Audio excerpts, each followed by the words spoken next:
Welcome back to Watching the Throne on the Late Night Chat Network, episode 69. There you go, Jay. Nice.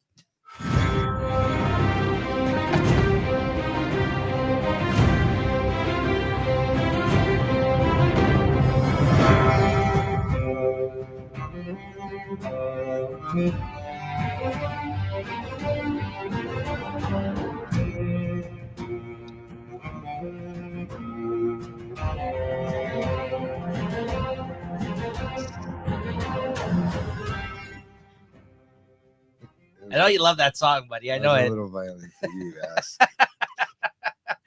Welcome back, everybody. What's going on, Jay? Oh, welcome back. Thank you, man. That was a great song, man. And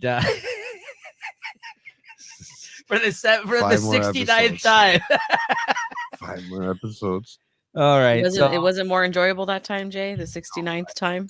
No, I do not have to hear it anymore. Okay. I don't for the rest of my life, honestly. I might watch the show, but plug my ears every time. There you go. Welcome back, everybody, and welcome back to Christina, who's always got an interesting name, aka a lady of the Seven Kingdoms over here. Welcome back. How you doing? I'm good. How are you guys? Good. No, we're good. We're still alive.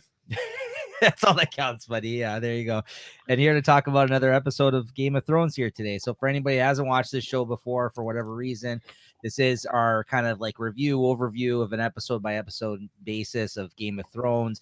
JT, for some context here, has never watched the show before. This is his first time ever watching the show. He watched House of the Dragons and got so interested in that he wanted to watch the original program here, which you're not alone. I've heard there's other people like that, Jay. Actually, I thought when we started the show you were the only weirdo that was the case, but maybe I should start a group. yeah. The Weirdos of Westeros. There you go. I like that. That's good. That sounds like a great podcast. Called that they show that Weirdos of Westeros. Yeah. A spinoff. There's gonna be a spinoff, just like the many spinoffs they keep talking about. We're gonna make. I think you mentioned last episode, like the Westeros Weekly or something like that. Like the Wiki of Westeros, which is like the Wikipedia over there where I pull these notes from. Actually, the synopsis is So.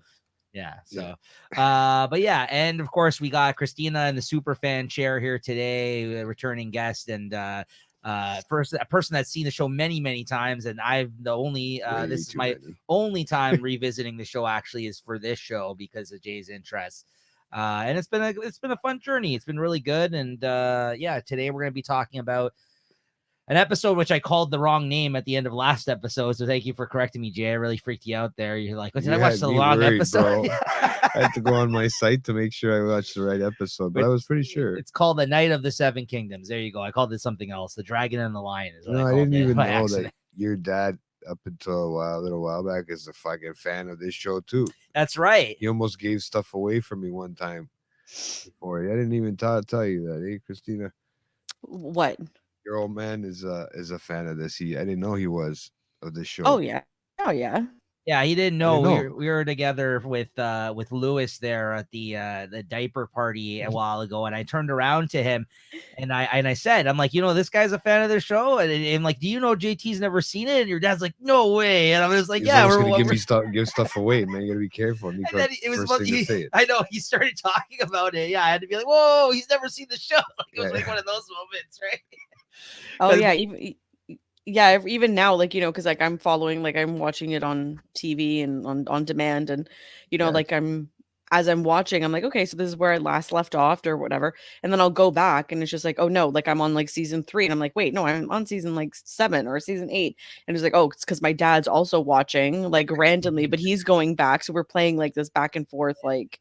Yeah. I that's what I was trying to tell him. He was surprised to find out that he was a fan when we were together that day. Yeah. Oh yeah. Like, oh yeah. I tried to get him on the show, man, but that didn't work. It didn't work. Right. He just learned how to text, so like one thing at a time. I mean, he's got you, right? I mean, like you could teach him. Yeah, he's very much keep off the grid. Like he's also like very like anti like putting himself out there. So like, I mean, he's you can put a creepy happy to support, but no.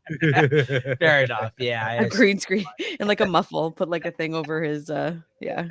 face. Yeah, like it's all. But yeah, shout out to him, and there you go. There's all kinds of fans of this show, Jay. There you go. I think she's got a whole cult of family over there of it. There's And holy millions shit. of us. There's millions of us. All right.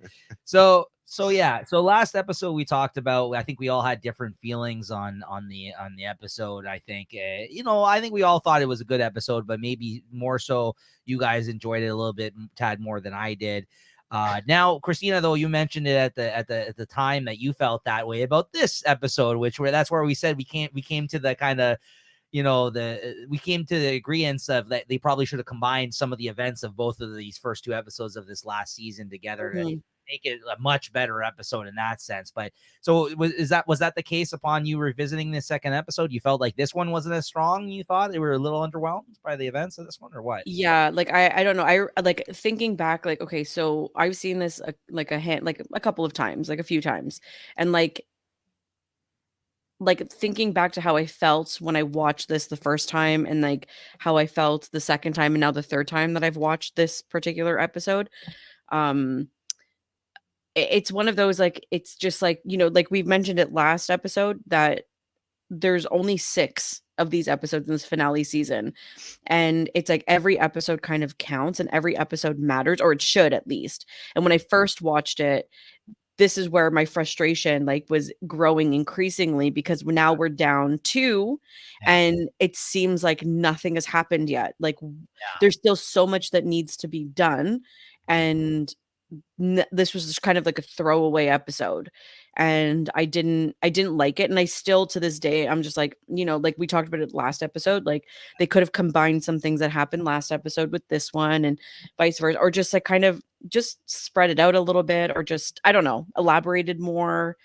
I don't know. It just, yeah, through that lens, I agree with you totally, is that in the sense that like every episode counts for big things happening at this point, since there's only 6. And that was my big, I think, beef with the last one. But like this episode, the fact that it was just like a kind of a chill and catch up with the characters type episode, which you're right, there may be no room for that, and like the fact that there's only this many left. Those are usually like my favorite type of kind of episodes of shows, like long form shows as well. Like even like in comics, like there's always like in between big stories, a nice episode where you get to catch up with all the characters and kind of see them chatting with one another and doing, and that's kind of what this was. And with the impending battle that they're about to embark on there at the next day of this like whole thing, like before the night of the night prior to a war, right? Like that's like for me, like that's kind of what I liked about this episode, was the downtime you got to spend with these people. But you're right, it means a lot when there's only so many episodes to go around this season, right? So like in a normal season, I would have loved this episode even more, I think. But in that, like looking at it that way, yeah, there's big doings happening, and we're kind of wasting a whole episode looking at it that way, of them just kind of just palling around, right? What do you think of this? This is your first time watching it, Jay. What do you think? I mean, there is a lot of things still going on, and we're still expecting a lot more, right? But as you're saying, Christina, you're getting a countdown of episodes left too. So this one, there's a few things that are helping build a little bit of the storyline, but some of it a lot of throwaway shit. Yeah, for sure. They didn't need to have it here, drag it on. Yeah. I understand, but I mean, like, like they are trying to wrap up storylines too, and trying to have full circle moments for all these characters that we followed for years and seasons. And in a scene. Sorry? It sucks that they're trying to make stuff go full circle in just one scene. I get what they're trying in a couple of the scenes, right? But in one scene or whatever, they just end that storyline, which is kind of like. But we haven't been, and that's what people's main gripe about this show the first time around watching it is that the form of storytelling that we were kind of accustomed to, where we kind of let things build and get to know like these people through each season, is not really the case here, because they have to connect the dots, and things have to happen, and people have to meet each other, and things have to play out the way they expected them to. And whether or not like it gave it the naturalistic, like the kind of like, whether or not we deserve to these characters deserve to be rushed through these moments or not is another story entirely, right? But like it had to happen. Like this is like we literally have this many episodes to go, and they shorted us. They shortchanged us for sure as fans. This is also maybe a good point to bring up that we didn't bring up last episode when we were talking about episode 1, or like, this was the season where there's no book created for this season. Yeah. Like the previous seasons of the show were based off of books that George had already written.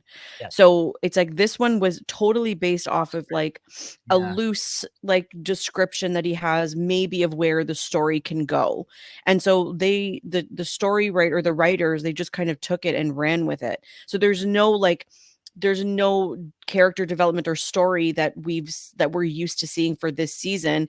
And it was a huge reason why there's such an uproar, like in terms of like you true fans being like, what the hell is this? Like, this is not Game of Thrones. This is not what we love. This is not what we have been watching for almost 10 years.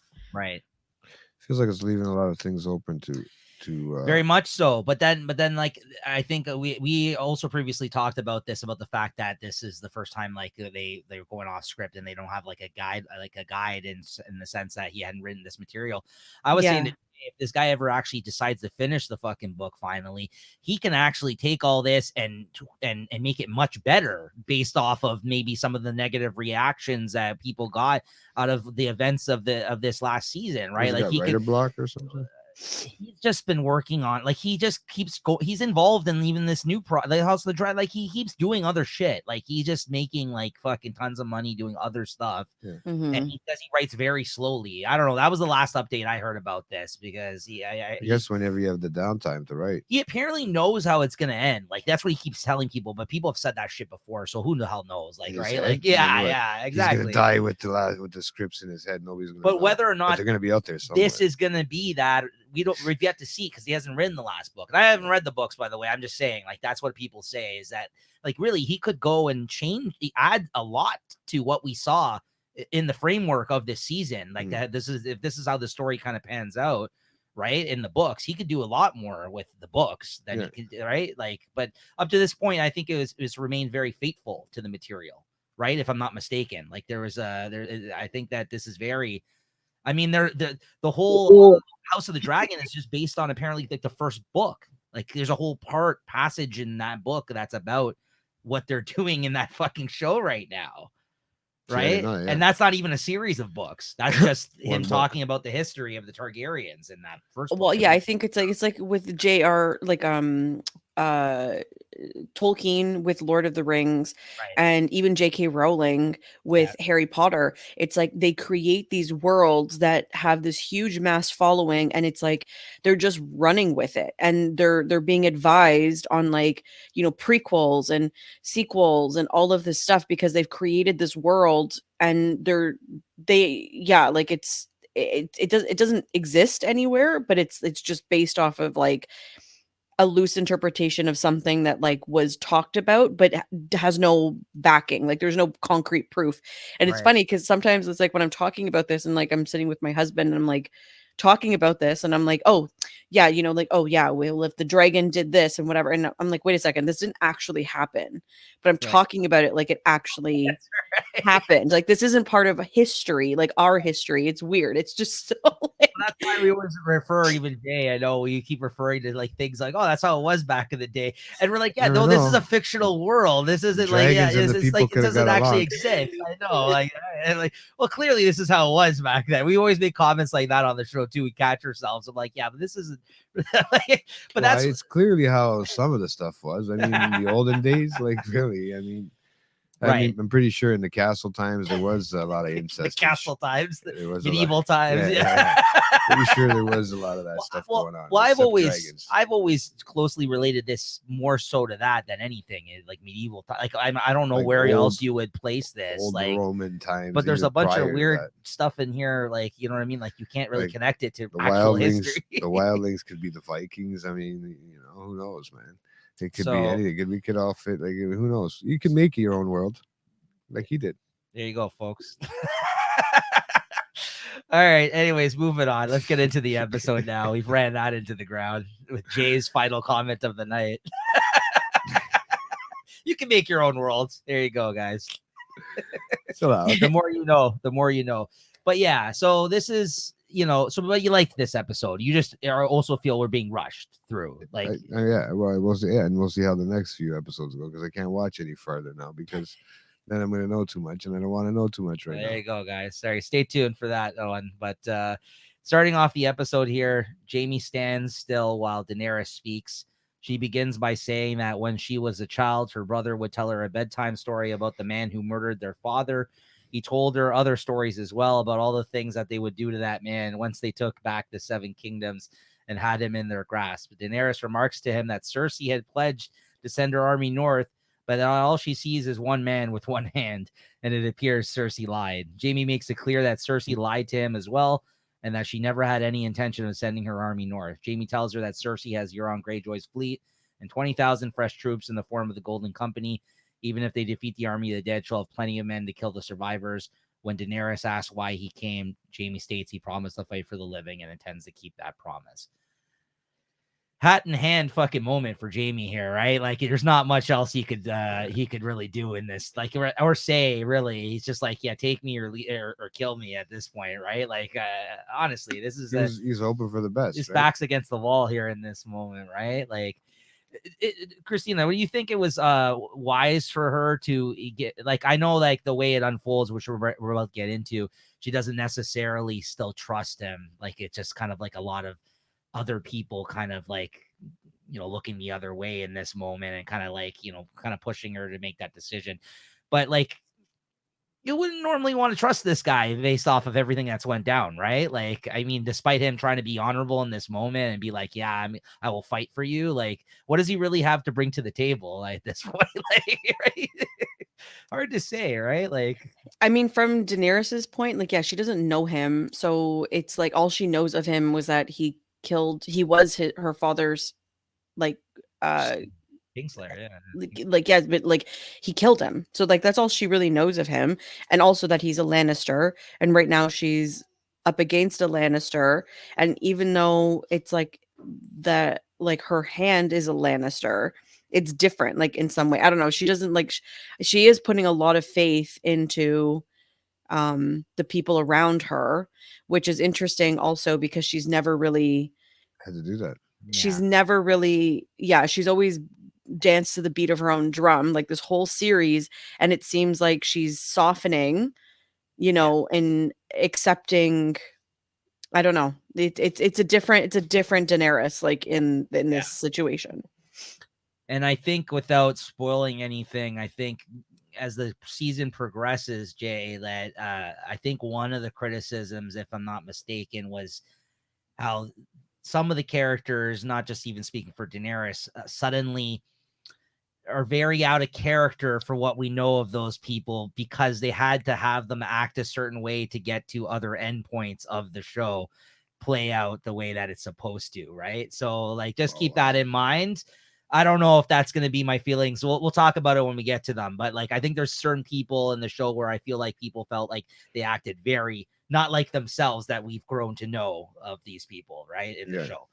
But I can't blame her for not trusting Jaime here in this moment, right? I mean, he has done things in the name of war. He said, as he says, like always in the name of that kind of stuff. But he does still have honor, and he's still a knight and all that. Like I get it, but like if I was her, I wouldn't trust him one bit here. Like after like she's been fucking tricked by Cersei how many times like along the way here, right? Like and Tyrion, like she feels like Tyrion's still working against her somewhat. As she mentions, he did right? have the like, balls to show up. Yeah, but like he has nothing to offer. It's not like he's gonna like bring himself to fight. Yeah, but whatever. That's more than most a people. Man with one hand, as she said. Hey, he can. I guess he can handle his own. Yeah. But he's still a good fighter, but it's just like it's like like what's the point? Like what are you here for? Like what is I don't know. Like he brought his beard. He brought his new beard along with him though, right, Kristen? Hey. All right, so Tyrion tries to step in this moment, but Daenerys quickly stops him because Tyrion was wrong about his sister too. Tyrion argues that the fact Jaime knew of the cold reception he'd get at Winterfell, but came anyway, surely has to mean something. But Daenerys suggests Jaime came north with the intention of worming his way into her confidence with Tyrion's help and potentially assassinating her. Sansa surprisingly takes Daenerys' side, agreeing that they can't trust him, that Jaime attacked their father in the streets and tried to destroy her house and family the same as he did Daenerys's. Jaime quickly retorts if it's an apology they are seeking, they won't get it. He says that they were at war and that everything he did for his house and his family and would do it all again. Bran interjects like with his fucking weird self. Yeah, just out of nowhere, he sings a fucking the things we do for song love. line. Yeah. As a song line. That's where that song line came from, bro. That's where they made up that song. Yeah. When Daenerys again asks Jaime why he's abandoned House Lannister now, Jaime quotes something Brienne once said to him. This goes beyond loyalty. This is about survival. Right? Call back to that whole thing. As he kind of looks into the crowd for her support, he's like, kind of losing over here. Could use another. I could use 2 more hands. No. I said this earlier when we did earlier episodes of this show, but Jaime for me is one of my favorite story arcs of like character arcs of the whole show. Like I really like Jaime as a character. I honestly had no idea what was going to happen at this moment, if they were going to just kill him or what's going on. Yeah. Really, Nico? Really? You're gonna like you're gonna say that like knowing what actually ends up happening? You're really gonna say that? We'll get to certain stuff then. It still is. I'm just so happy I'm gonna be here for all of it. I know it's gonna be fun. It's gonna be good. Fuck. Stay tuned, guys. Brienne stands and steps forward on Jaime's behalf. She tells Daenerys that Jaime is indeed a man of honor. Jaime defended her from Locke and his Bolton cronies at the cost of his hand. She then looks to Sansa and adds that without Jaime, she wouldn't be alive. Moreover, Jaime armed and armored her and sent her to find Sansa and bring her home because he swore an oath to her mother. Sansa eventually agrees that they should let Jaime stay without seeking approval for this from Daenerys first. Daenerys looks at Jon and asks his advice on the matter. Jon says they need every man they can get. Daenerys eventually gives in, and Tyrion sighs in relief. Grey Worm walks over and gives Jaime back his sword. Jaime thanks Daenerys. As Sansa leaves, Daenerys turns to face Jon, but Jon awkwardly avoids her. Probably because he's like, oh, there's my aunt. What am I supposed to say now, man? What am I supposed to do? That's my family, man. A confused Daenerys also leaves. Bitch, you're my aunt. Get the fuck out of here. Oh my god. Oh no, it's true. I think I also like he kind of want to get like they all were disagreeing with her in this moment too, Okay, right? So I think it's kind of an awkward moment to begin with because first Sansa, his sister, speaks out of turn and says like, "Well, no, you're good here. Don't worry about this one." It's Winterfell. It's her winter. I know, but It's her that's why Winterfell. But again, there's a hierarchy of what's happening here. She's I supposed to know. be bending the fucking knee, and she should be the one saying what's going on, even though she's a guest there. But she's apparently, supposed to be their queen, right? That's the hierarchy here. You can't just fucking be like, yeah, you're good. Don't worry about it. Right? Am I right, yeah. Christina? Right? Like you can't just I be get like, it. yeah. Like, But okay, if when 2 guys are doing it, it's a sword fight. What do they call it when 2 women are doing it? A scissor fight. there you go. No, I mean when they're angry with each other and they want to prove who's got the bigger balls. Yeah, there you go. A cat fight. Yeah, cat fight. There you go. Camel fight. I don't know. So let's keep on. Just say whatever crude thing you're gonna say so we can just move on, all right? Like, That come was on. it. I Like, did. yeah. I don't know. I was trying to figure it out. When That's all. Daenerys, Tyrion, Jorah, and Varys are walking down a corridor, Daenerys vents her anger about Cersei's betrayal. She says that Tyrion either knew Cersei was lying or allowed himself to be duped by her. Both Daenerys and Tyrion agree he was a fool in this matter, and that if he cannot help get Daenerys on the Iron Throne, she'll find another hand who can. Once Daenerys, yeah, I know. Once Daenerys is out of earshot, Tyrion basically says to Jorah and Varys that one of them might be getting his position soon, given this new Jorah's development. like, yeah, Jorah has that thing in his eye. Varys Oh, is, right. yeah. He's got that. Oh man. Also, not very much, not a lot of Varys these first 2 episodes, of this season. Not a lot of Varys.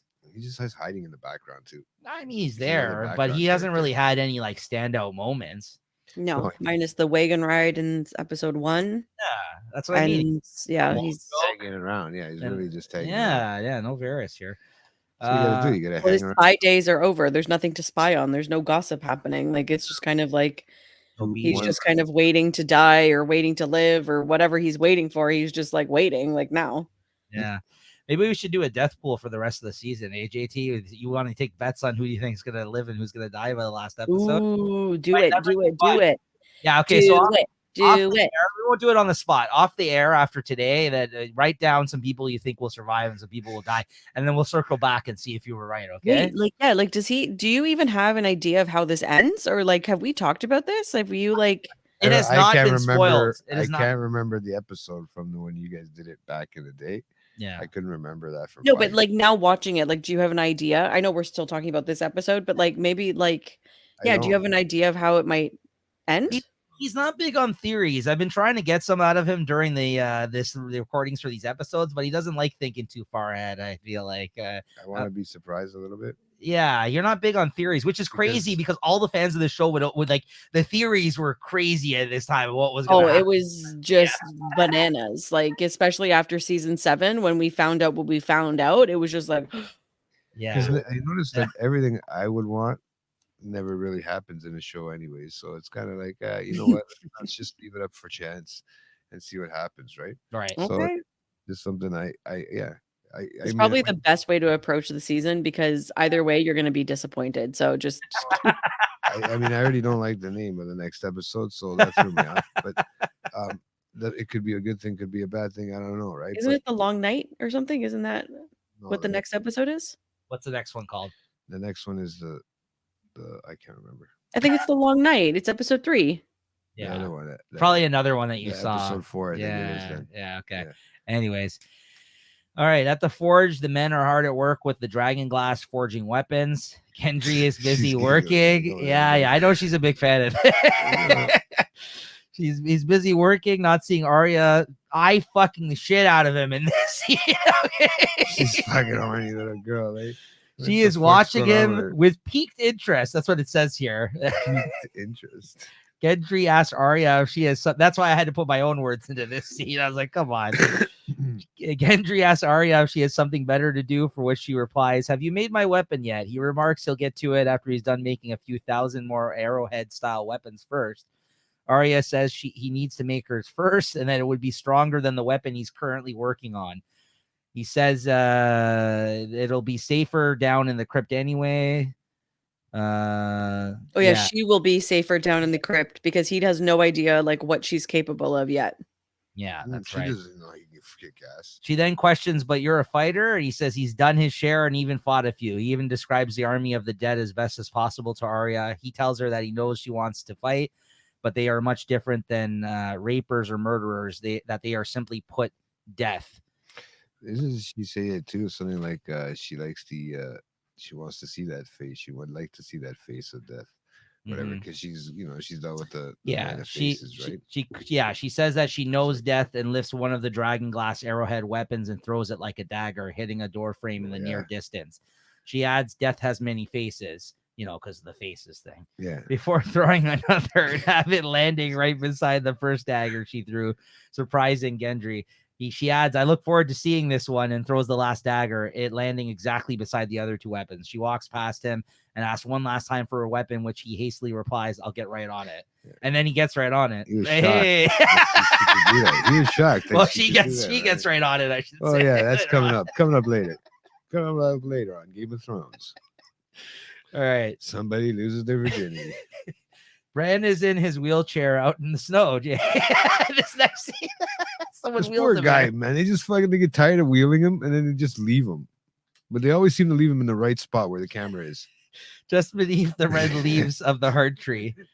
Jaime slowly nears. The first thing Jaime says is that he is sorry for what he did to him. Bran replies, "You weren't sorry then." Yeah, I bet you weren't. He adds that he was protecting his family. Jaime says he isn't that person anymore. Bran states that he would be if he hadn't pushed him out of that window, and he'd still be Brandon Stark. Curious, Jaime simply asks, "You're not?" Bran replies that he is. That he is something else. Confusing. Now. I'm something else now. Jaime is curious why Bran isn't angry at him, and Bran says he isn't angry at anyone. Jaime asks why Bran didn't tell anyone the truth. He replies that Jaime wouldn't have been able to help them in this war if he had been able to murder him first. When he asks about afterwards, Bran says, "How do you know there is an afterwards?" Oh my gosh. right? just creepy. Well, It's just listen, hard to take anything he says seriously because, like, that could have been a very powerful line if, like, you gave a shit about him, like, and his character and, like, his, like, his story. Like, but it's just like, it's just hard to take you seriously when you're just walking around being like, I am nobody and everybody. Like, when we were in that phase of the show, like, I am no one, but it's just like, yeah, no, good fucking please, point. like, No, you're absolutely right. And that's why it doesn't work. And because he had such a fucking lackluster storyline prior to this, I feel like he hasn't like earned this significance of being this all-knowing, all-seeing fucking wise, like, right? Yeah. Like, Well, he hung around with a whole episode with a tree. Inside a tree, bro. Yeah. Come on, leave him alone. No, but like it just like listen, this isn't a new trope. Like we've seen these type of characters in other things before, these all-seeing, all-knowing fucking wise people. But the way he does it, the approach they take is just shit. Yeah, I agree with Christina what she's saying. It's not that it's a new idea or like a new, like, you know what I mean? We've seen this in other stuff. We've seen this so many times in the show, and it's just like, It's okay, like, but what does that even mean? Like, it's and it's also like all the other characters don't understand what he is or how he came to be that way. So like every time they approach it, it's just like it gets pushed off to the side. The explanation, they're just like, yeah, whatever. Like, don't worry Well, about it. that Like, still keeps you thinking. but What then you is there just- an afterwards? But then you just come It's off like almost a over. fucking weirdo. Everyone's just like, oh, okay. Like, and I think it's in this episode. It's like the one opportunity that they could Yeah. give, like, is when Tyrion sits down with him and is just like, he's Yes. like, oh, like, what happened to you, like, beyond the wall? And he's just like, oh, it's a long story. And he's like, well, what else do I got? Like, I got time, like, sitting here in the castle, blah blah blah. Well, I took that to mean that he did tell him his whole story in that moment. That's what I'm saying. But to us, it's like he didn't explain it to Tyrion, like, on screen to for us. Right, Like, it's like you just said, it's like could have been the moment. they nobody knows what the hell happened to Bran and what he's talking about and who he is and how he came to be this whoever he is. But it's like, why, like, in the one opportunity that the show writers could have had to explain that to us, the viewer, Yeah. they totally like was like, okay, this is what, and then alluded to it, point. and Good then point. that was it. Cut. Missed opportunity. No, that's a good point. As viewers, we should have at least seen that explanation once, right? I mean, that scene's interesting because the way you can look at that though is that Tyrion now is once again smarter than everybody because he's taken away that knowledge of knowing what the fuck he went through. No one else, not even his family, knows, right? Like they don't. Like so. Like if anything, he's probably the one that has, one up on everybody for at least knowing of that history there, right? Like he's and it makes sense that he be the one who has that knowledge because he is one of the smarter people, right? So anyways, I'm sorry, I got it. Like, okay, like, even like, last episode we were talking about like siblings and how like Arya and Sansa have come to this like mature sisterly bond and everybody's whatever. Like, I'm sorry, if my brother that I haven't seen in like years rolls up, like literally rolls up, like to home and is just a fucking weirdo, you best believe I'm going to be sitting on the couch or in front of the fireplace with my sister being like, what is up? Like, yeah, the only moment that happened was last season when Arya, Sansa, because Arya came afterwards, was just like, yeah, I don't know, he's like weird, like basically saying like, yeah, he's different now. I don't know what happened there. And then they just they're just like, okay, moving on. Brush it off. Yeah. He's like, meanwhile, they dedicated like seasons or like a whole season to like Arya and Sansa hating each other and Sansa hating Jon and like the whole thing. And it's just like, okay, so now all of a sudden you have this weirdo for a brother and like nobody's going to say anything about it. Again, if they had the time, they could. If they didn't have only this many episodes, they could have spent a little bit more time with that. But you're right. They could have spent it here, but they just chose not to. I guess they felt it was more mysterious this way. You get where we're coming from, though? You're not bothered by it as much. You like it. You like the weirdo. Because I like a weirdo. He throws little one-liners out there, makes you think. The weirdos of After all the Westeros. shit that's He could sit in the corner while we record that. I'll fucking host it. Bro, there we go. Okay, this is the pitch, Weirdos guys. of Westeros. The Weirdos of Westeros is going to be our spin-off podcast. Jay is going to sit in a wheelchair and he's just going to like look off into the fucking distance. And he's just going to make weird comments throughout the show. I'm like, I don't know. You pretty much do that now. Just I have Son's wheelchair. pretty much. I have a furry like fur blanket like I can throw over your lap. There you go. Okay, now we're talking. I like this. Sure, this is going. We've totally derailed the show. All right, okay, going back. All right, but seriously, he's a fucking weirdo. I don't know. You know, Not me. That's Brad we're talking about. Yeah. yeah. All right. All right. So yeah, she eye fucks Gendry. What happens here? Yeah. He's so sweaty and dirty. Like, okay, so Bran's talking to him. He adds he was protecting his family. Jamie says he isn't that person anymore. Bran states that he still would be if he hadn't pushed him out the window. That he'd still be Brandon Stark. Jamie simply asks, "You're not." Bran replies that he isn't, that he's something else now. Jamie is curious why Bran isn't angry at him, and Bran says, where he replies that Jamie wouldn't have been able to help them in the war. Oh, yeah. When do you know if there will be an afterwards? Yeah, we said all that. Okay. yeah. While Tyrion is walking about the castle grounds, inspecting everything, Jamie approaches him. The brothers are back together, saying a quick, "Here we are," to one another. Up on a staircase, one of the Stark military men spits down near the Lannister brothers, where Tyrion replies, and the masses rejoice. Jamie asks Tyrion what they think of their new queen, Daenerys. After reminding Jamie that she's now his new queen as well, he remarks the people remember what happened the last time Targaryens brought dragons north. He also states that they'll come around once they see Daenerys is different. Jamie asks his brother if he is sure about her, and Tyrion says yes. And then Jamie states that Daenerys didn't seem to be sure of his brother. Tyrion agreed, saying he didn't blame her. During their conversation, Tyrion finds out through Jamie that Cersei's pregnancy wasn't a lie. He says a great line there, too. He says, so hey, we're going to die. I guess we're going to die at Winterfell.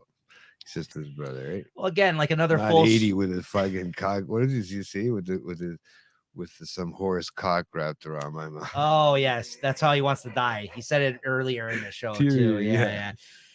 Well, it's interesting. Again, another full circle moment, as he points out here, is that they used to be against them, and now they're sitting there defending the Starks in Winterfell, right? And they're kind of like, they're not really highly regarded anymore where they were previously, right? Or hated on, but at least like part of the kingdom, right? King's Landing.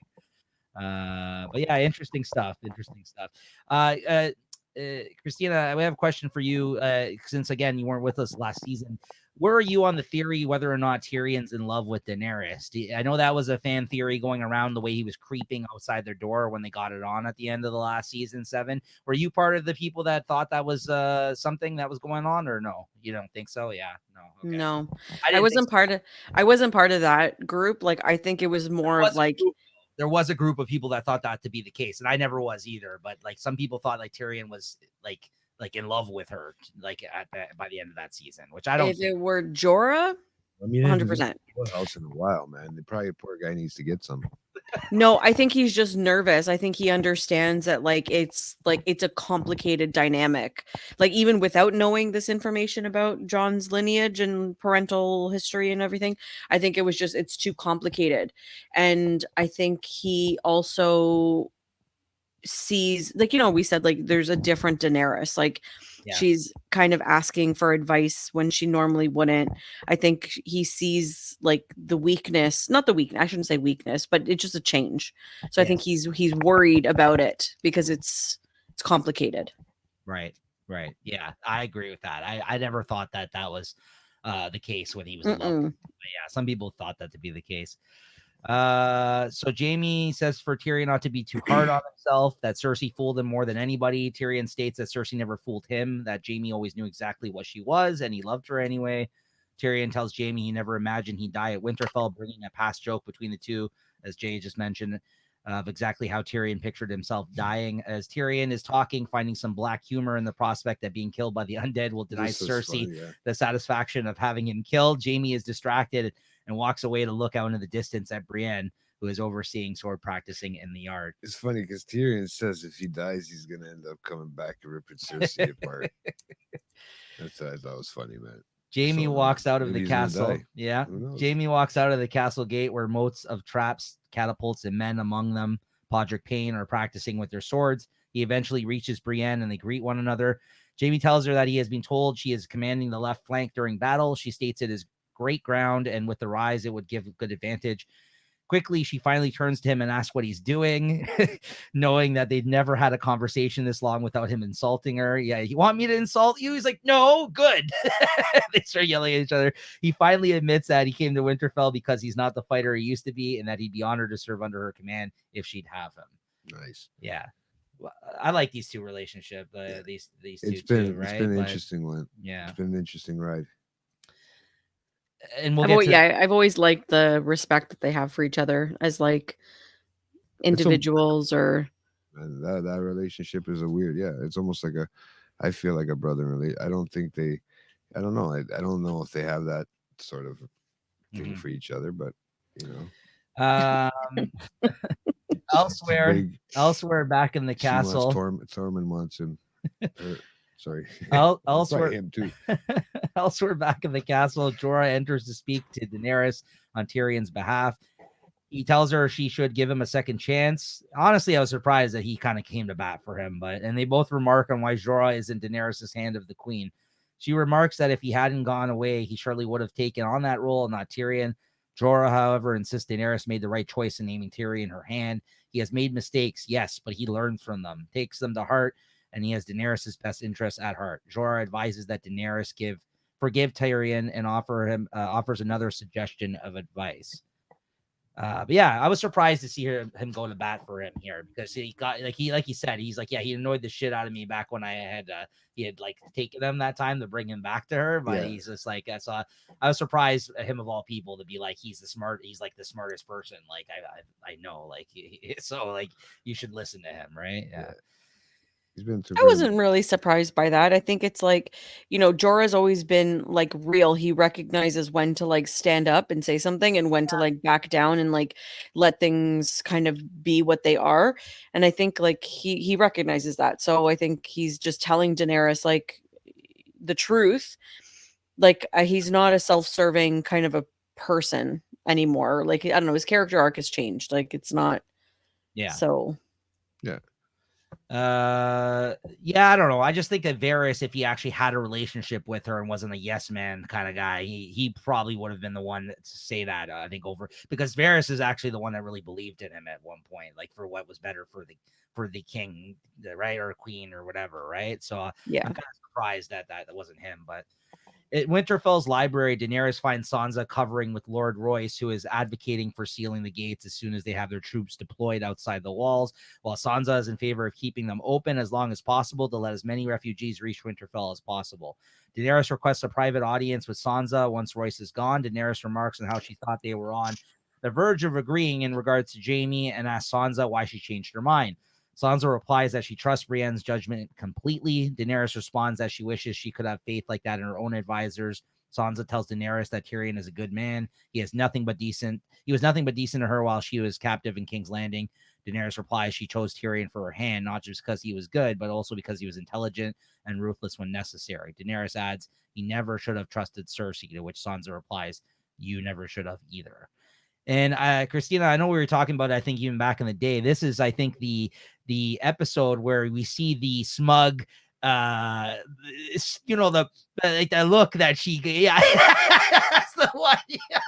Did you notice this, Jay? The smug, like little, like smile that she gives when they're sitting there, like talking to each other. The scene, okay. Yeah. It became a big internet like meme. This smug look. It's the meme, like the Daenerys like meme. Wanting to clear the air and find common ground between them, Daenerys acknowledges she and Sansa have had similar experiences. They have complicated families. They're both women who've been trusted with ruling in a world where few women can do that, and they've done it well. Apparently, all of them do it in this world. Which Sansa agrees. Yeah, they're not really trailblazing anymore when there's like 4 of them. No, yeah. Man. However, Daenerys notes that despite this, she can't help but feel they're still at odds with one another, but then realizes your brother. Sansa admits she is wary of Daenerys because Jon clearly loves Daenerys, remarking that men do foolish things for the women they love and that their emotions can be manipulated to exploit them. Yeah. See, she knows. I've been saying it all episode. Last episode, I used to use vagina. I didn't use love, but you know what I mean? Same shit, different smell. Daenerys replies she's only known one goal in all her life, the Iron Throne, but then she met Jon. Now that she's at the north, having brought her armies north to fight the army of the dead, taken aback, Sansa responds she should have thanked Daenerys when she arrived, and Daenerys confides she is here because she loves Sansa's brother and trusts him completely. He's only the second man in my life I can say that about. When Sansa asks about the first, Daenerys replies, someone taller, making both Sansa and Daenerys laugh. Yeah, and there's that smug look that she. Well, who's taller? Let me ask you something here. Is this scene earned between these two, this conversation, or was this rushed into? Like, where did it happen? Like, is the relationship here even between John and her? Is any they of had this to talk? Is They did any have of to this talk. earned at this time? Like, you know They what I had mean? to Like in talk. terms of passage of time, that is. Which again, it's hard to tell, like Christina mentioned, because we would dedicate whole seasons of traveling. I guess they've spent a good amount of time with each other at this point for them to love each other, right? Like, so it's earned. Like Christina, her and John, her and John. Who knows how many times they've been banging on the fucking horses on the way, man? They've been on the dragons. Yeah, well, that too. But I mean, I just before on the horses and stuff, man, they were just on their way traveling. They had to take a while. I just don't know if this relationship is earned. Her and even like her having this conversation with Sansa, and I don't know. It seems again, it doesn't seem like. Well, this is again, like now that I'm thinking about it, this time it's like, why is Daenerys looking for the approval of? It's almost like she's trying to ask for permission to like be with John, when it's like she never would have done this like 3 seasons ago. Like, I don't need your permission. Remember when she was like screwing Dario Naharis and everyone was like, no, like this isn't good for you. And she's like, too bad, so sad. I'm doing whatever I want. And now all of a sudden she's looking for, and I guess maybe that's the difference. It's like when you in love with someone, you want the approval of their family. Yeah. And I think Daenerys, this is another way of Daenerys like building allies for her, because she doesn't have any allies in Westeros, right? The only ally she has is John. But if she can get Sansa on board, then she could maybe have the North, right? So she's just trying to be like sisterly or whatever, right? Why it kind of gets like, because we're involving politics and war and everything else with this whole family and love and everything. You know what I mean? Like it's a lot. It's a lot of throw that in the mix. Sure. Yes. But she doesn't know that yet. They don't even know they're all family. Yeah, it's like, fuck. Yeah, that's true. However, Sansa has one sticking point that drives a wedge through her and Daenerys' new report. Assuming they succeed in defeating the Night King and Cersei and Daenerys take the Iron Throne, what happens in the North after taking it back from the Boltons? Sansa vowed that they never bow to another ruler before Daenerys and Sansa can talk that out. Maester Wolkan interrupts. Theon has arrived. Yeah, so then you go to where is it? Scene here. Then you see this there's a whole scene here of Jorah handing out soup, and then he sees a little girl with her scarred face, which I guess reminds him of Shireen. This next scene, I got that right? That's like it's like a weird, like small scene that they have in between here. Yeah, I didn't. You know what? That's so funny that you said that, because I never would have put those two things together. Like I never would have. Yeah, that's what I took from it, because otherwise it seemed like and it was Sir Davos, right? And so I think that's why. Oh, okay. The girl has a scarred face, but I think it reminded him of like Shireen, or like, I guess. Yeah. I never. That's so interesting. Like I'm like, again, see. I thought it's just because it was a little kid that wanted to fight. You didn't take that from it either. It was just me. Okay, well that's what I mean. That's interesting. That's great. Like I had I never would have put those. Like I said, I've watched this so many times. Like duh. I like find the significance of that scene otherwise, right? I was just like, well, that's kind of like he's got to help feed them, man. There's a lot of people, man. But I think he was very kind to her because of that, though. That's what I took from it. I don't know. It was like a flashback. I think it was like, so because in the like 30 seconds prior to that little girl coming up and asking for soup and whatever, there was like 3 men that had shown up, and they were like, sir, we're not fighters. And he's like, yeah, you are. Like all of you are now. Like too bad, so sad. You can walk down the road there, and you can get outfitted with like armor and weapons and stuff. And like they're just farmers. Like they're not like anything. So I think it's like the juxtapose. It's like you're telling them that oh yeah, everyone's a fighter now. We need all the hands we can get. And then you have this little person or this little girl who's like, okay, I want to fight. And it's like yeah, It's like an Arya, man. That's what like Arya would have said something back then. I want to fight. I think it's because of I think it's because of the Shireen thing that he acted a little differently towards her. That's yeah. I would never have put it together. I mean, aside from the fact that it gives Gilly something to say for the first time in like 4 episodes. True. Yeah, that's true. Like maybe that's why they added that in, but I don't know. Like I don't know. That's a great point. I never thought well, thank of you. it like that. Right too. Gilly said it in a nice way. We need somebody to protect us down there. Right. So you got her to go down there and protect them. Oh, I think I forgot to mention too, where when Theon came in before, he told them about Yara's plans to reclaim the Iron Islands from Euron and come back to fight to defend Winterfell if Lady Stark will have them, and they embrace that moment. Yeah, Sansa and Theon had a nice moment together. Yeah, that was nice. Yeah, so he's making up for himself, eh? He's trying. He has to. Yeah. As night falls, the defenders gather to make their plans for the battle to come. Jon notes that even with weapons of dragonglass and Valyrian steel and the defenses they have, the army of the dead outnumbers the living too heavily for them to have a chance at winning a conventional battle. When Jaime asks what they can do, Jon suggests they make the Night King their primary target, given that he raised every monster in the army of the dead, that if they can kill him, his army should die with him.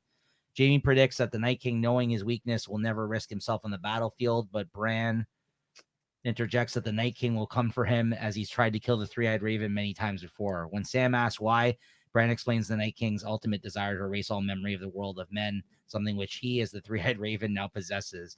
Jon states that they will place Bran in the crypts for his safety, but Bran refuses, declaring he'll wait in Godswood to lure the Night King out. Sansa and Arya don't like it, like the prospect of Bran using himself as bait, but Theon declares he and his men will defend Bran and as atonement for his previous capture of Winterfell. So, setting the pieces here into place of this battle is gonna go down. When Tyrion questions how the Night King will know where to find him, yeah, okay. Snooze fast. Bran reveals the claw marks the Night King left on him during their last encounter to track him wherever he is. Tyrion declares that he and Davos will signal Jon and Daenerys the right time to ignite the trench around Winterfell, but Daenerys overrides him, declaring he will be in the crypts for his own safety. If the battle is won, she will need him. Davos suggests the dragons will be helpful on the battlefield, but Jon notes they need the dragons near the Godswood to protect Bran.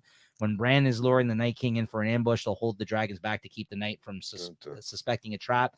Then when their enemy makes this move for Bran, they'll strike. Arya asks if Dragonfire will stop the Night King, to which Bran can only reply he has no idea, as no one has ever tried that. Yeah, we don't even know if it's going to win. Yeah, these are all theories at this point, right? They're trying to figure out how to take him out. After everyone leaves the meeting, Tyrion pulls up a chair, as Christina mentioned earlier, next to Bran. The AA meeting, and they exchange stories, which we don't ever see. Yeah. You've had a strange journey. Let's hear about it. It's a long story. Oh, if only we were stuck in a castle in the winter, like with nowhere to go, or something. And then, it goes over to Grey Worm. Yeah. Cutscene. And then you see a scene with Jon and his old Night's Watch friends. They share a moment together. And then we cut to the fireplace in the main hall of Winterfell Castle. Tyrion and Jaime are drinking and talking. At one point, Tyrion says he'd love to see their father's face when they decided to defend Winterfell. Soon, Podrick, Brienne walk in and begin to drink. Eventually, Davos joins them to warm himself by the fire. As he does, Tormund, who instantly hones in on Brienne, brags about how he killed a giant at the age of 10. This is Jay's favorite moment here for sure. This is a great one. He then tells them how he got his surname, Giantsbane, by being nursed by a giant for 3 months. Nice. Nurse's milk. As he's guzzling down a fucking horde of milk. I don't know. It had some fucking whiteness coming out. Who knows what it was? Looked like he was drinking semen, to be honest with you. No, that's his drink. Yeah, that he has, right? Fucking guy's weird, man. The rest of the group looks on, unsure how to react at such a story. I didn't even know. As Tormund guzzles down his milk from a horde. What was more of a surprise when all this Three-Eyed Raven shit or this story? It was like they kind of just carry on. I kind of get it. I mean, I could see him banging sucking on a giant's teat. giant teeth. Yeah, I could see him doing that. Oh, classic Tormund What scene. did he do? though. What did he say? He killed one, and he killed it, and when he was 10, and then he Well, crawled 'cause- into bed with his. Yeah, because he drank the milk. That's why he's so strong. Because he says he drank the milk that came from the giant. Yeah. Right. So as we know from the wildlings, they had giants amongst them. Right. Yeah. So yeah. The giant's teeth. That's hilarious. I love Tormund. I Yeah. love him so much. Great. Upon the upstairs rooftops walkway, Arya approaches the Hound, and Beric eventually arrives to sit as well. After their short conversation, Arya begins to walk off, remarking she'd rather be anywhere than with the two miserable shits drinking together. All right, here we go. Arya begins target practicing with her bow and arrow instead, and while doing so, Gendry arrives with her new weapon he forged for her. Being curious after all this time asked Gendry what the Red Woman wanted from him so many years ago. He said his blood, that leeches were used for a spell, and that he is the bastard son of Robert Baratheon. Arya asks him how many partners he has slept with in his past, and Gendry answers 3. Arya's response is that if they may possibly die soon, she'd like to know what it's like to have sex before that happens. They kiss and eventually have sex soon after. Okay. She almost got naked. What? Sorry, go ahead, Christina.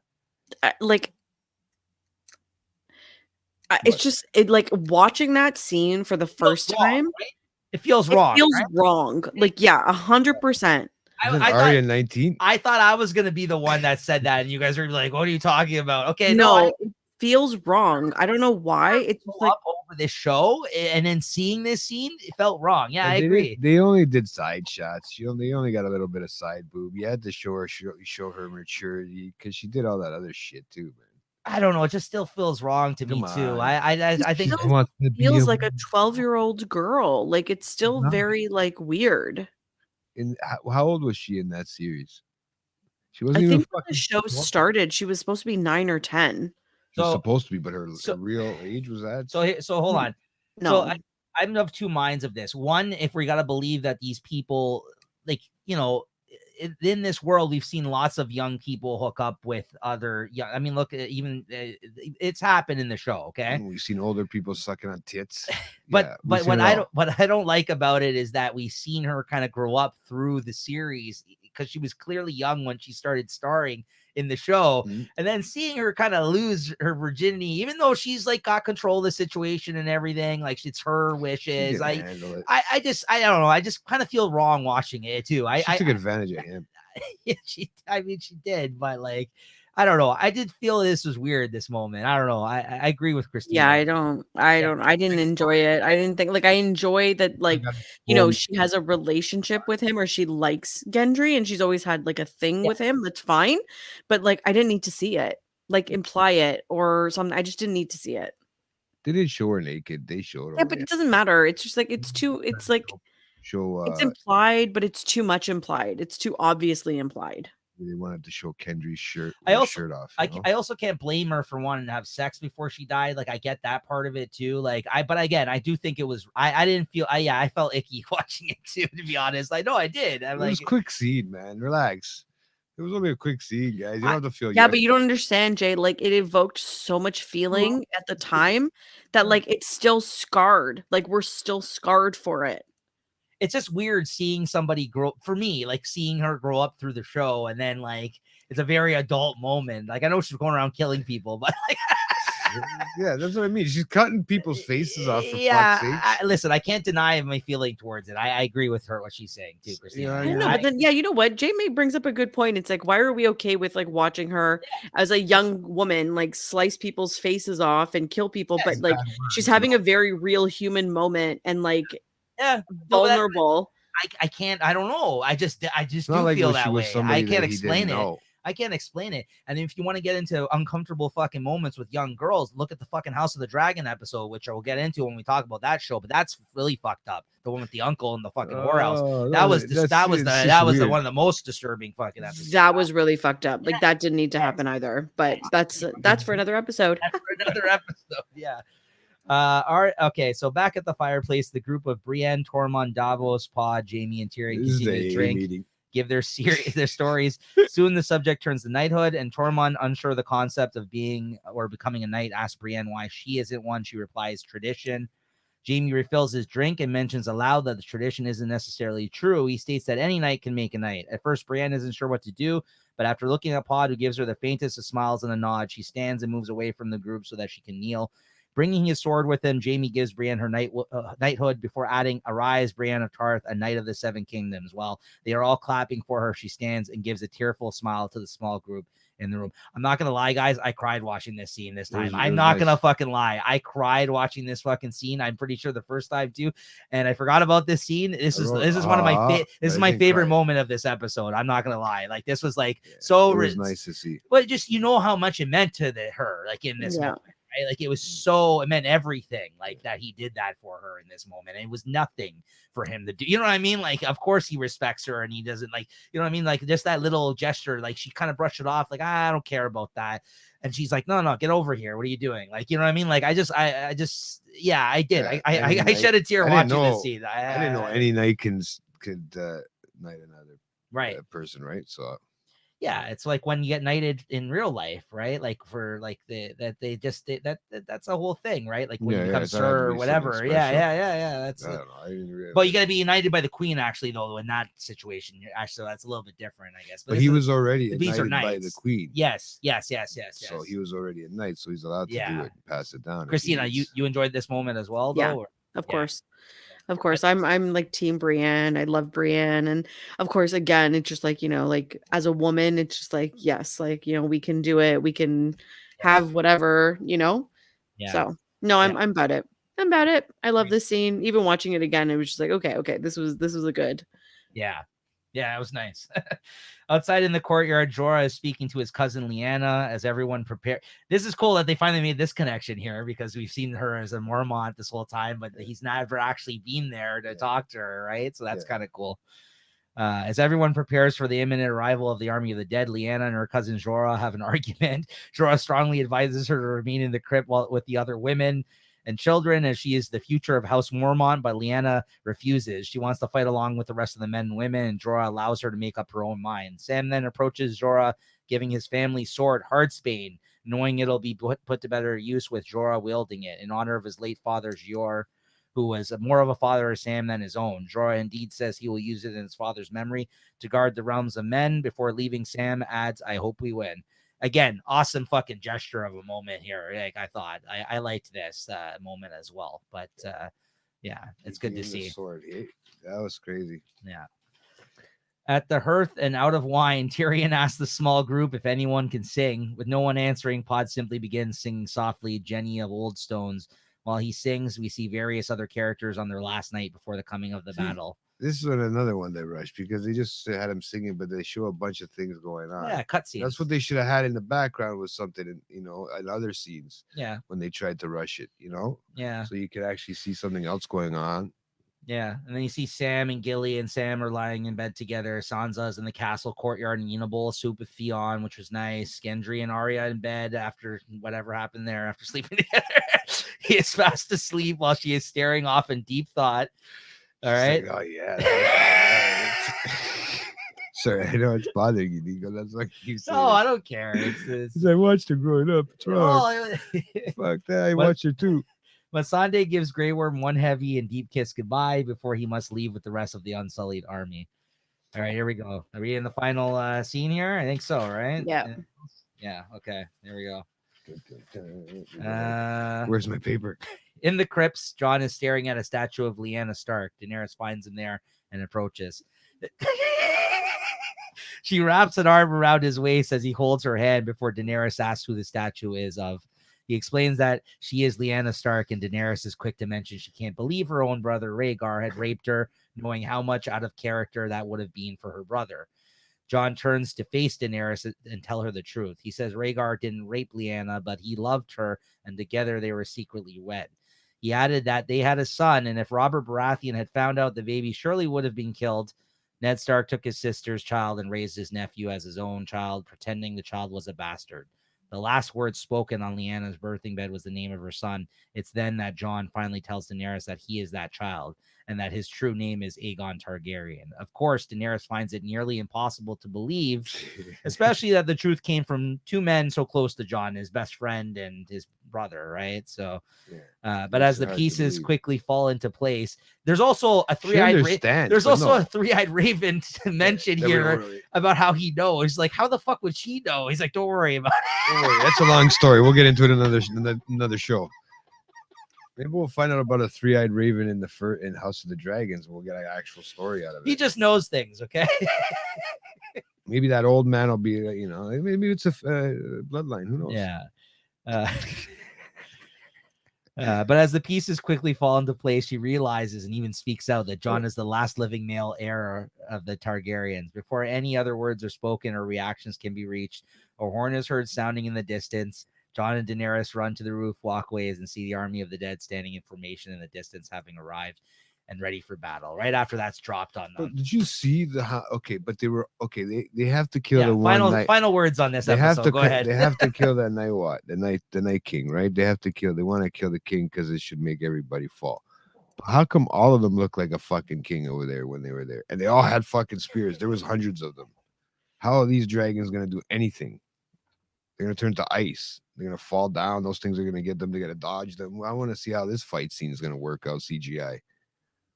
If there is a fight scene, it's pretty dark. Of course, there's going to be a fucking fight. There better be a fight scene, man. There's only fucking 4 episodes left. But honestly, like, it kind of makes sense, okay? Because come on, let's get the theories going. Go ahead. Daenerys said that she can't believe that her brother would have raped Lyanne, right? Yeah. So that already is kind of proof to what they were talking about, what Jon is talking about, because he loved her, and what Sam was talking about. It kind of already, without even hearing Sam's part or Jon's part, she already said that she couldn't believe that he raped him, and that was the theory that she had raped, that he had raped her, right? Because they said that's what they said, right? And that he would have been killed later on. Yeah. And that's why Ned took him, right? Right. So, and they already mentioned before that she kind of thinks in her head, oh, my brother's, whoever's not a rapist. The whole war can trace back to like the whole birth. Yeah, because of the lie that they made. And like the whole Robert's Rebellion was literally based on the idea that like Rhaegar kidnapped and raped Lyanna when it was a total lie. Like it was a total. Sorry? Because Bran said so. But this only helps Bran's theory because she said that she can't believe that he would have raped her. No, Bran's only delivering the message that Bran's only delivering the truth. Like seen it. So. No, she's saying the reason that it all happened though, the Robert Jon, Ned could have stopped the rebellion. And he could, if he had told Robert the truth.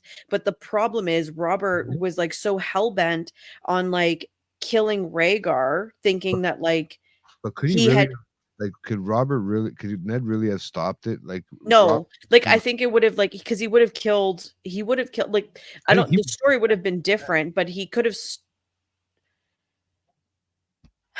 Ned was really the only one who knew the truth. Yeah. So I mean, if he's the only one that knew, Robert seems like he's the type of person that kills people that like he was killing the bastards. He was killing. But he was in love with Lyanna. That's the difference. Like Robert was in love with Lyanna, and when he thought that she was being like that he was raped. She was raped, and she was like manhandled, like by this like. Yeah. Everything kind of came out of that, right? Like played out as a result of that. So who knows what would have happened otherwise, but the fact that kind of sparked up like this whole beef to begin with, and the reason why things went the way they were was based all on a lie, right? That's why it's such a big fucking deal, right? Like, and because he was noble enough to actually think like he was doing the right thing in that moment by protecting that truth because he knew what would happen to him. Right. Crazy, but then you basically set all these people off in different directions, living a lie of their lives themselves. Jon never knowing his true lineage. Like, that's what I mean. Like, and the mother Cat hating him because she thought that he was a fucking bastard. And that might have been different. Well, no, yeah, probably because he would have had the Targaryens too. Like, that's what I mean. Like, the whole thing's messy. The whole thing's messy, right? That's the whole point of it, right? Like why they stopped incest. Well, there you have it, everybody. Did they ever say how Rhaegar died? Did Robert kill him? I don't recall. I don't know. Yeah, I'm not sure. Then actually, I'm not It sure. could have been said in that episode where Sam found out about everything with the. Yeah, I don't remember. That's actually Eric got me. Okay. Yeah, I'm not sure Maybe about we'll that. find out House of And I think Robert does kill him. Okay. Any other final thoughts though on this Rhaegar wasn't the episode? brother, right? Rhaegar wasn't the one with the gold, got the gold poured on him from the Dothrakis, right? No, that's Viserys. That was her brother. Yeah, Daenerys's brother. Yeah. Okay. And she's John's aunt. He's her nephew. Yeah, I know. I mean, that's he's her. Look at the family tree when you get a second. It's online, but we spoil something. I don't know. Anyways, so that would be like my Aunt Jane and me. Yeah. Oh my god. I'm done with this show. You're done with the show. All right, guys. All right, everybody. So that does it for this episode. Thank you once again to a lady of the Seven Kingdoms there, Christina. Thank you for joining us. And to continue to join us for the rest of this season. Thank you for coming on for this final season of the show. Guys, definitely check back every Thursday at 8 p.m. when these do drop, and make sure to like and subscribe. And thank you for watching them with us. And stay tuned for House of the Dragon, which we'll be doing sometime after this, leading into hopefully House of the Dragon this summer 2024. They haven't given us a definitive date as of yet, but apparently the show's done 6 years from now. Unless it was August 21. Did they just confirm within the last day or two? Because I feel like a couple days ago they hadn't confirmed that. Oh, I thought I heard August. Okay. And I thought it was August 21, but don't quote me, but I know it's coming soon. Yeah, because they keep saying, last I saw was just summer 2024, they kept saying, but they didn't give a date. But maybe they're okay. Okay, so if that's the case, yeah, get ready for that, guys. We'll be doing a weekly check-in, live fucking people reactions after the show, like that, not directly after, but the week after, leading up to each episode. Yeah, that'll be a lot of fun. So, Christina, hopefully you'll be coming through and you can join us for some of that as well. That'll be a lot of fun. I will. I know it. All right, everyone. We'll see you guys next time. And Jay, let's play that song out once more for you. But later, everyone.